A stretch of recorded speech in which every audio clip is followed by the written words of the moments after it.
Organisation बन रहा है, क्योंकि ट्रेंड होता तो हमारे वेबसाइट पर 2 लाख से ज्यादा लोग रजिस्टर नहीं करते सोनल। ट्रेंड होता तो वो सोशल मीडिया के आउटरीच तक लिमिटेड रहता। और ट्रेंड सोशल मीडिया में हम देखे जाए ना, तो they don't last beyond 24 to 48 hours. Hmm. आज चौथा दिन है और हमारे साइनअप्स बढ़ते जा रहे हैं। कल 1.5 लाख थे, आज 2 लाख से ऊपर हो गए।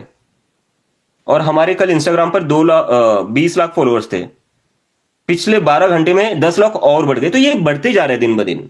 हम पिछले कुछ सालों में जाए, अगर कुछ साल पहले जाए हम, तो ये लोग पॉलिटिकली एक्टिव भी नहीं हुआ करते थे, पॉलिटिक्स के बारे में बात भी नहीं किया करते थे। लेकिन इस देश की पॉलिटिक्स ने इन लोगों को अब मजबूर कर दिया है कि इनको अब अपनी भड़ास कहीं ना कहीं दिखानी होगी, क्योंकि इन लोगों की कोई बात ही नहीं कर रहा है। 36 करोड़ है हमारे देश के युवा, उसमें से 26 करोड़ लोग वर्कफोर्स के बाहर है। हर साल इंडिया में, मेरे पास में अभी डेटा पढ़ रहा था, हर साल इंडिया में कुछ 50 लाख ग्रेजुएट्स निकलते हैं सोनल। हम्म। और उस 50 लाख में से कितने लोगों को जॉब मिल रही है? लगभग 20, या ज्यादा से ज्यादा 22। बाकी 30 लाख ग्रेजुएट्स क्या चल रहा है उनका? ग्रेजुएट्स मतलब एक डिग्री लेना इंडिया में आज के टाइम में एक बर्डन हो चुका है। Hmm. It's no longer a leverage, it's a liability, because you are not getting the job.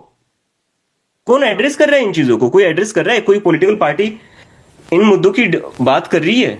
अभी वो कहना बहुत जल्दी होगा, क्योंकि अभी हमें मतलब ये मूवमेंट शुरू करते ही बस 3 दिन हुए हैं। तो अभी हम बात करेंगे, हम सुझाव लेंगे इन लोगों से, क्या करना है क्या नहीं। क्योंकि इनकी सबसे बड़ी कंप्लेन तो देखिए ये है कि कोई भी पार्टी ना इनकी बात करती है और ना इनकी बात सुनती है, इनको कंप्लीटली इग्नोर करती है। हम्म। तो अब ये उस डोमेन में आ गए जहां पर बाकी पॉलिटिकल पार्टियां अब इस मूवमेंट की वजह से वो सारी चीजें करने लग गई है। बाकी सारी पार्टियों के लीडर्स हमें सपोर्ट करने के लिए तैयार हो रहे हैं, हम्म। लेकिन इन लोगों ने मन बना रखा है। लेकिन मुझे सारे जेंजी बता रहे हैं कुछ भी करना, इस मूवमेंट में किसी और पॉलिटिकल पार्टी को इन्वॉल्व मत होने देना। No, I am not part of the Aam Aadmi party any more, क्योंकि मैं पिछले 2 सालों से यूएस में रह रहा हूँ। मैंने अपनी यहाँ पर एक अलग जिंदगी जीने का मैंने डिसाइड कर लिया था कि मुझे अब जिंदगी में कुछ और करना है। तो हम्म। मैं यूएसए आ गया, मैंने यहाँ पर पढ़ाई करी, और अब एक हफ्ते पहले तक तो मैं जॉब ढूंढ रहा था यार। मैं तो कोई इंटेंशन ही नहीं था वापस जाने का, क्योंकि क्या करेंगे जहां पर मतलब एक्चुअली ये कॉकरोच वर्ड ना बड़ा सही है हम लोगों के लिए।